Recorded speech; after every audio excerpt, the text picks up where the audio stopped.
Praise the lord. యూట్యూబ్లో ఈ వాక్యం వింటున్న ప్రతి ఒక్కరికి మన ప్రియమైన యేసుక్రీస్తు నామములో శుభములు తెలుపుకుంటున్నాను. ఈరోజు మనం ధ్యానించబోయే అంశము, నీవు క్రీస్తు వలె రూపాంతరం చెందాలి అంటే ఏం చేయాలి? ఈ అంశం కొద్దిసేపు ధ్యానించమని దేవుడు నన్ను ప్రేరేపించారు. అయితే వాక్యంలోకి వెళ్ళబోయే ముందు ఇప్పటివరకు నా ఛానల్ చూస్తూ కూడా సబ్స్క్రైబ్ చేయని వారైతే దయచేసి సబ్స్క్రైబ్ చేయండి. నన్ను కొంచెం సపోర్ట్ చేయండి. మర్చిపోకుండా వాక్యం నలుగురికి షేర్ చేయండి. ఇంకా లైక్ చేయండి. మీరు లైక్ చేయడం ద్వారా వాక్యం నలుగురికి రీచ్ అవుతుంది. ఈ రూపాంతరం అనే పదము గ్రీకు పదం మెటామార్ఫో నుండి వచ్చింది.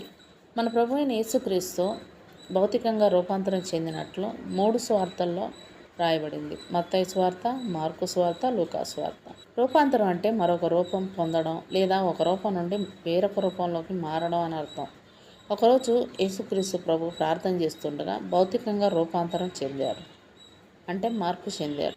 ఆయన ముఖరూపం మారిపోయింది. వస్త్రాలు తెల్లనివిగా దగదగ మెరిసిపోతున్నాయి. ఒక్క మాటలో చెప్పాలంటే ఆయన మహిమ శరీరం ధరించారు.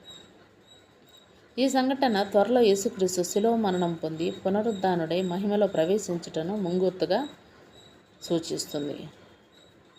మనము పరిశుద్ధ గ్రంథంలో కొన్ని వచనాలు గమనించినట్లయితే అపోస్తులైన పౌలు గారు హెబ్రీయులకు రాసిన పత్రిక 1వ అధ్యాయం 3వ వచనము, ప్రకటన గ్రంథం 1వ అధ్యాయము 12 నుంచి 17 వచనాలు, లూకా సువార్త 24వ అధ్యాయం 26వ వచనం కూడా ఈ విషయాన్ని స్పష్టం చేస్తున్నట్టుగా మనం గమనించవచ్చు.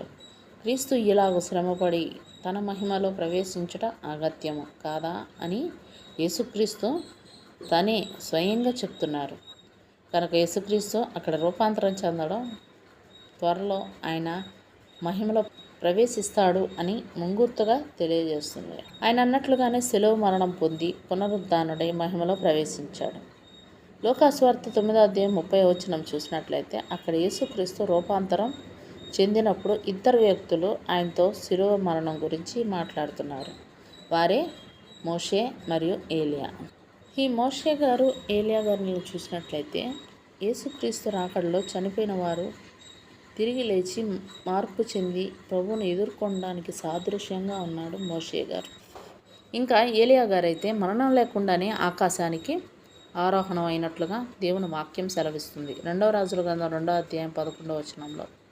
కనుక ఏలియా ఈ రూపాంతర సందర్భంలో రాకడ సమయంలో బ్రతికి ఉండి భౌతికంగా మార్పు చెంది ప్రభువును ఎదుర్కొన్న వారికి సాదృశ్యంగా ఉన్నట్లుగా చూస్తున్నాం. యేసుక్రీస్తు ప్రభు రాకడలో ఎదుర్కొన్న సమయం వచ్చినప్పుడు మనం భౌతికంగా రూపాంతరం చెందుతాం. యేసుక్రీస్తు ఈ రూపాంతర సమయంలో ఏ విధంగా అయితే భౌతికంగా మార్పు చెంది మహిమను ధరించాడో అదేవిధంగా మనం కూడా మహిమను ధరించి యేసుక్రీస్తుని ఎదుర్కొంటాం. అందుకే పౌలు గారు ఇలా అంటున్నారు కొరింథీయులకు రాసిన 1వ పత్రిక 15వ అధ్యాయం 51, 52 వచనాల్లో, ఇదిగో మీకు ఒక మర్మం తెలుపుచున్నాను, మనమందరం నిద్రించము కానీ నిమిషంలో ఒక్క రెప్పపాటున కడబోర మ్రోగగానే మనమందరం మార్పు పొందుదము. బోర మ్రోగును, అప్పుడు మృతులు అక్షయులుగా లేపబడుదురు, మనము మార్పు పొందుదము అంటున్నాడు. నా ప్రియమైన సహోదరి సహోదరుడా, నువ్వు యేసుక్రీస్తు వలె భౌతికంగా రూపాంతరం చెందాలి అంటే అంతకంటే ముందు నీ మనసు మాత్రం రూపాంతరం చెందాలి. నీ మనసు మార్పు చెందకపోతే నువ్వు భౌతికంగా కూడా రూపాంతరం పొందలేవు, క్రీస్తు రాకడలో ఎత్తబడలేవు అనే విషయాన్ని పూర్తిగా గమనించుకోవాలి. అందుకే యేసుక్రీస్తు యోహాను సువార్త 3వ అధ్యాయం 3వ వచనంలో ఒకడు కొత్తగా జన్మించితేనే కానీ దేవుని రాజ్యంలో ప్రవేశించలేడని ఖరాఖండిగా చెప్పేశారు. ఈరోజు అనేకులు యేసుక్రీస్తుని రక్షకుడుగా అంగీకరించినా కానీ తమ పాప జీవితాన్ని మాత్రం విడిచిపెట్టట్లేదు. మారు మనసు లేని వారిగా జీవిస్తున్నారు. యేసుక్రీస్తుని విశ్వసించకముందు ఏ విధంగా అయితే జీవించారో క్రీస్తుని అంగీకరించిన తర్వాత కూడా అదే విధంగా జీవిస్తున్నారు. కోపం, ద్వేషం, వ్యభిచారం, మోహపు తలంపులు, విగ్రహారాధన సంబంధమైన పనులు, బలులు అర్పించిన వాటిని తినడం, సినిమాలు, సీరియళ్లకు బానిసలైపోవడం, ధనాపేక్ష, అబద్ధాలు, అన్యాయం, మోసం, దురాశ, లంచాలు, అబ్బో ఇలా చెప్పుకుంటూ పోతే అనేకమైన పాపక్రియల్లోనే మనం జీవిస్తున్నాం. మన శరీరంలోకి వెళ్ళిన ఆహారం 24 గంటల్లో మలినంగా బయటికి వెళ్ళిపోవాలి, లేకపోతే జబ్బులు వస్తాయి. మన శరీరంలోకి వెళ్ళిన నీరు 4 గంటల్లో బయటికి వెళ్ళిపోవాలి, లేకపోతే జబ్బులు ఖచ్చితంగా ఉంటాయి. మన శరీరంలోకి వెళ్ళిన గాలి కూడా 1 నిమిషంలో బయటికి వెళ్ళిపోవాలి, లేకపోతే రోగస్థలం అవుతాం. మరి మన శరీరంలోకి చేరిన కోపం, అసూయ, ద్వేషం, మోసం ఇలాంటివన్నీ సంవత్సరాలుగా మనలోనే ఉంటే ఏమవుతుందో తెలుసా? మనం దినము ఆత్మీయ రోగగ్రస్తులం అవుతాం. పరిశుద్ధ గ్రంథం ఏం చెప్తుంది అంటే, అపోస్తలుడైన పౌలు గారు ఎఫెసీయులకు రాసిన పత్రిక 4:26 కోపపడుడి కానీ పాపం చేయకుడి అంటున్నాడు. అంటే సూర్యుడు అస్తమించే వరకు మీ కోపం నిలిచి ఉండకూడదు అంట. మనం రోజు జీవిస్తున్నాం అని అనుకుంటున్నా నిజానికి మనం రోజు కొద్దిగా మరణిస్తున్నాం. మనకు వయసు పెరిగితే ఆయుష్ తగ్గినట్ట పెరిగినట్ట? మనం ప్రతిరోజు నెగిటివ్ ఎనర్జీలతో కొద్దిగా ఆత్మీయంగా మరణిస్తున్నామన్న చేదు నిజాన్ని త్వరగా గ్రహించాలి, ఒప్పుకోవాలి.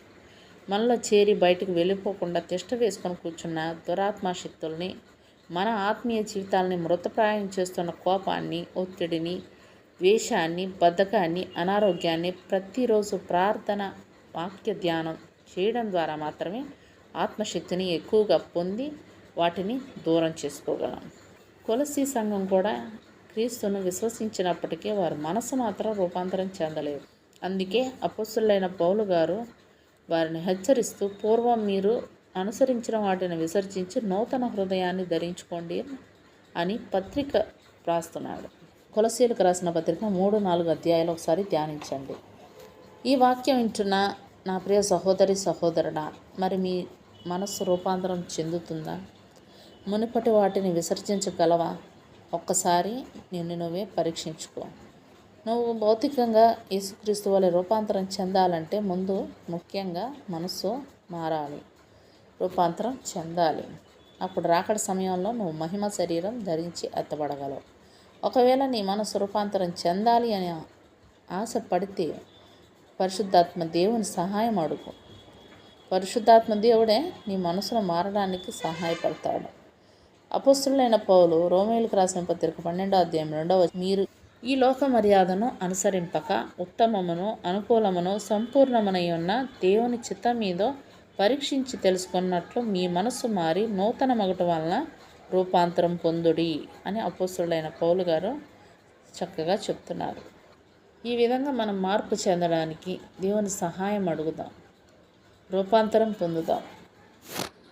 మళ్ళీ నెక్స్ట్ వీడియోలో మనం కలుసుకుందాం. అప్పటి వరకు మన దేవుని ప్రేమయు, రక్షకుడైన యేసుక్రీస్తు కృపయు, పరిశుద్ధాత్మ సహవాసం ఇప్పుడు ఎల్లప్పుడూ మీకు, మీ కుటుంబానికి తోడైండును గాక.